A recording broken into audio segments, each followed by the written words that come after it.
নিমাই ঘোষ। আমি 2012-তে ডোমকল পলিটেকনিক থেকে civil engineering diploma pass করি। তারপর আমি 1 বছর কোম্পানিতে কাজ করেছি। কোম্পানি থেকে কাজ করার পর 14 সাল থেকে বিক্ষিপ্তভাবে নিজে নিজে প্রিপারেশন আরম্ভ করেছিলাম। তারপর 15 সালের দিকে আমাদের ওখানে একটা লোকাল কিছু স্যারের গাইডেন্সে নিয়েছিলাম, কিন্তু সেটা নামমাত্র।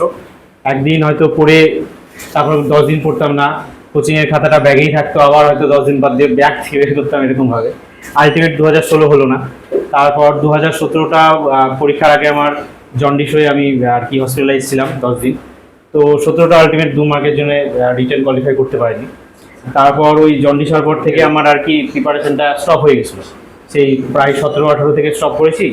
আবার তারপরে আর হয়নি। আমি স্যারকে প্রথম দেখেছিলাম ফেসবুকে, স্যার কিছু ভিডিও দিতেন, তারপর স্যারের বইয়ের কিছু পেজ দিতেন। তো ওগুলো দেখে আমার খুবই ভালো লেগেছিলো, মানে কম্প্যাক্ট এবং শর্ট যেটুকু দরকার পিএসসি যের জন্য, মানে বেশি কিছু না, কিন্তু একদম যেটা দরকার সেটাই ছিল।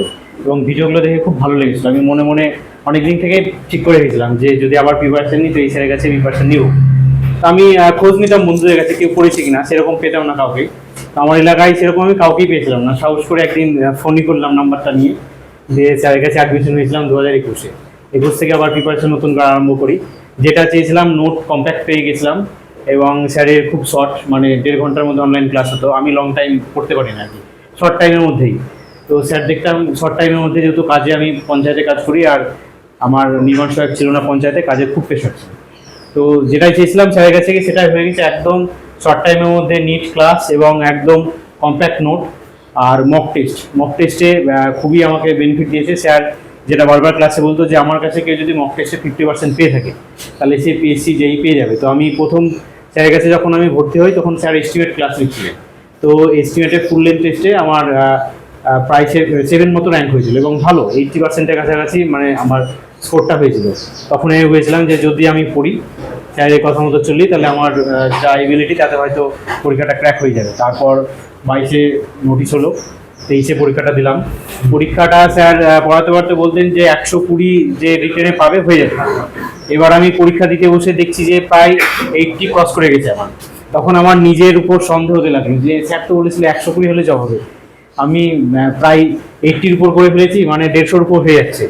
তাহলে কি আমার নেগেটিভ হচ্ছে? নিজের উপর কনফিডেন্স আবার হারিয়ে ফেললাম যে মোটামুটি 3খানা কোশ্চেন, মানে 3 দুগুণে 6 মার্কস আরও আমি পেতাম, সেটা করিনি যে নেগেটিভ হয়ে যাবে। ওখানেই ছেড়ে দিলাম, যা হলো হলো। আমার 155 মতো মার্কস ছিল।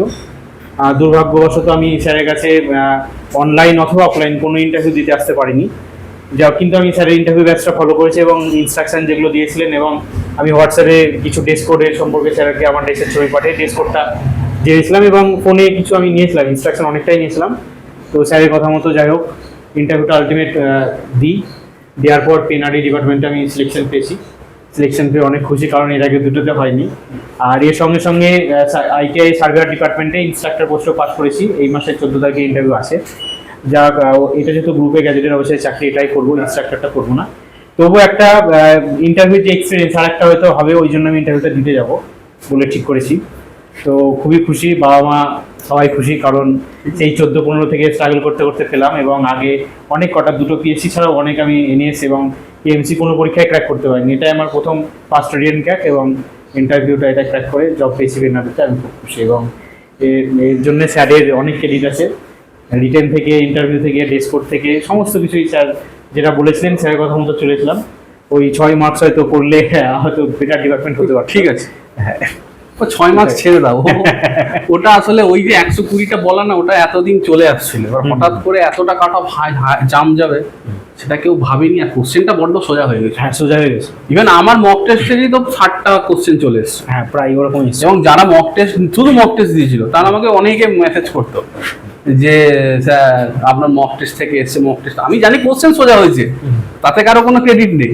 কোশ্চেন সোজা হলে সবার মক টেস্ট থেকে কমন পায়, কোশ্চেন তো সোজাই হয়েছিল। তা সেটা এবার ওই প্রেডিকশনটা একটা কঠিন ছিল যে তুমি 120 করবে না 160 করবে। তা যা করেছো এটাই অনেক। আলটিমেট জব হয়েছে, এটাই অনেক। হয়েছে এটা না, আলটিমেট হয়েছে।